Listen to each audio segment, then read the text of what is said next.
سلام، طاهری سفر هستم و با اخبار امروز چهارشنبه 20 آگوست همراه شما. در شبکه اجتماعی یوتیوب ویدیوی عملیات جنجال برانگیز مقامات امنیتی تاجیکستان در شهر خوروغ نشر شد.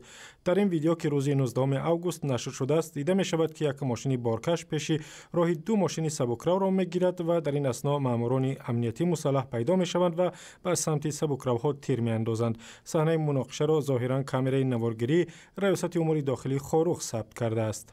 بعد این عملیات جنجالی ماموران امنیتی برای بازداشت به گفته مقامات قاچاقبران مواد مخدر در شهر خوروغ مرکز بدخشان تظاهرات و نزاع سر زد و در نتیجه 4 نفر کشته شدند. بستن راه‌ها ضمن سفر امام علی رحمان رئیس جمهوری تاجیکستان به شهر خوجند رفت آمدی ساکنان دوم شهر بزرگ کشور را مشکل کرده است. یک ساکن خوجند روز 20 آگوست بر رادیو آزادی ویدیویی را فرستاد که در آن دیده می شود یکی از راه‌های مرکزی خوجند را بستند. مقامات شهر قبلا به ساکنان گفتند که هنگام سفر کاری امام علی رحمان به ویلایت سوغد بعضی از راه‌ها بسته می شوند. ضمن این سفر امام علی رحمان در شهر چکالوی ویلایت سوغد در رسم بهره برداری از دو کارخانه صنعتی شرکت کرده است. و شام 19 آگوست مراسم تجلیل 95مین سالگرد استقلال افغانستان در سفارتخانه این کشور در دوشنبه برگزار شد.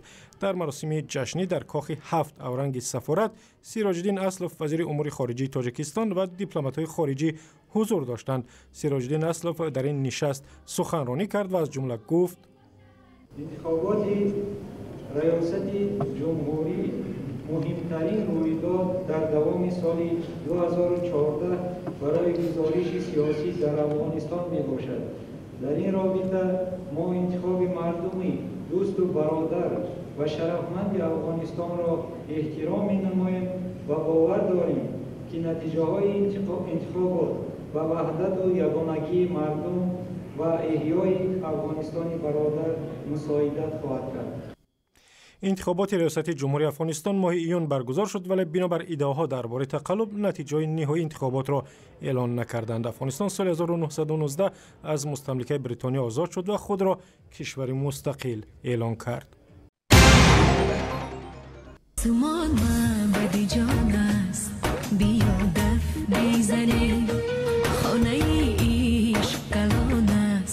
زیانورا پولودوا یکی از سرایندگان جوان تاجیک روز 19 آگوست البومی نواشرو معرفی کرد.